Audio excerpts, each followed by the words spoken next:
எப்படி 81வது திவ்யதேசம் வரகுணமங்கைன்ற திவ்யதேசம் என்ன சரித்திரம்னு பார்ப்போம்.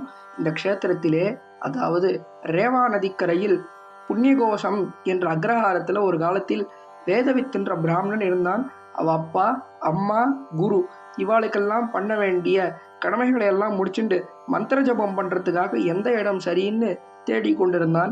பெருமாள் இவனை பார்க்க ஒரு மனுஷ ரூபனா பெருமாள் வந்து இந்த வரகுணமங்கைன்ற க்ஷேத்திரத்தில் நீ போய் தவம் பண்ணுன்னு சொல்ல ஆச்சரியமாக வந்து அவன் தப்பம் பண்ணி இங்கே பெருமாள் அவனுக்கு சேவை சாதித்தார் அப்படின்றது ஒரு சரித்திரம்.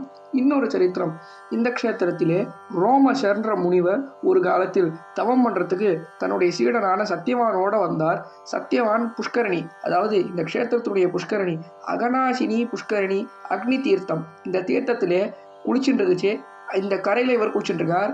எதிர்கரையில் வந்து ஒரு மீனவன் வலையை போட்டு மீன் பிடிக்கிறதுக்காக வலையை போட்டான். ஏனோ தெரியல ஒரு பாம்பு கடிச்சு அவன் செத்து போயிட்டான். இதை பார்த்துட்டே இருக்கார். அவன் செத்து போனானே அப்படின்னு அவனுடைய ஆத்மா அப்படியே மேலே வருது. சொர்க்கலோகத்திலேருந்து திவ்யமயமான விமானத்தில் ஏறி அந்த ஆத்மா போகிறத பார்த்த சத்தியவான், என்னடா இது பாம்பு கடிச்சு ஒருத்தன் போகிறான், இவனடா சொர்க்கலோகம் போகிறானேன்னு தன்னுடைய குருக்கிட்ட போய் கேட்க, அப்போ ரோமசர் சொல்கிறார், ஒன்றும் கவலைப்படாதே, அவன் முன் ஜென்மத்தில் விஸ்வசகான்னு ஒரு ராஜாவா அவதரித்தான். நல்ல தர்ம காரியம் பண்ணான். ஆனால் அவனுடைய சேர்க்கையும் காரியங்களும் சரியில்லை. அதனால இங்கே திருப்பி வந்து மனுஷனாக பிறந்தான். இப்போ பாம்பு திருண்டி விமோசனமாகி வைகுண்டத்துக்கு போகிறான் அப்படின்னு சொல்ல, இந்த சரித்திரத்தை பேசின பலத்தாலே ரோமசருக்கும் சத்தியவானுக்கும் பெருமாள் பிரத்யட்சமாக சேவை சாய்ச்சார். ஆச்சரியமான எம்பெருமான் புலிமுடி கிடந்து வரகுணமங்க இருந்து வைகுந்தத்துள் நின்று அப்படின்னா அந்த க்ஷேத்திரத்திலே ஆக்குவானாஸ்தத்தோட எம்பெருமான் சேவை சாதிக்கிறான். அமர்ந்த திருக்கோலத்திலே இருந்த திருக்கோலத்தில் சேவை சாதிக்கிறான். பெருமாள் எப்படி இருக்கான்னு பார்ப்போம். மூலவர் விஜயாசன பெருமாள் வீட்டிருந்த திருக்கோலம் கிழக்கே திருமுக மண்டலம்.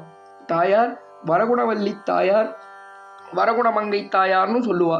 தீர்த்தம் அகனாசினி தீர்த்தம், அக்னி தீர்த்தம், அக்னி பகவானுக்கு சாப விமோசனம் பண்ணப்பட்ட எம்பெருமான். காட்சி, இந்த சேவையை சேவிச்சவாள்லாம் இந்த காட்சியை கண்டவா யார் யாருன்னா அக்னி தேவன், ரோமசர், வேதவித்து, சத்தியவான், இவா 4 பேருக்கும் பெருமாள் இங்கே பிரத்யக்ஷம். ரொம்ப ஆச்சரியமான திவ்யதேசம். இந்த க்ஷேத்திர பெருமான் திருவடிக்கு பல்லாண்டு, நாச்சியார் வரகுணவல்லி தாயார் திருவடிக்கு பல்லாண்டு, நம்மாழ்வார் திருவடிக்கு பல்லாண்டு பாடி அடுத்த க்ஷேத்திரத்துக்கு பிரயாணிப்போம்.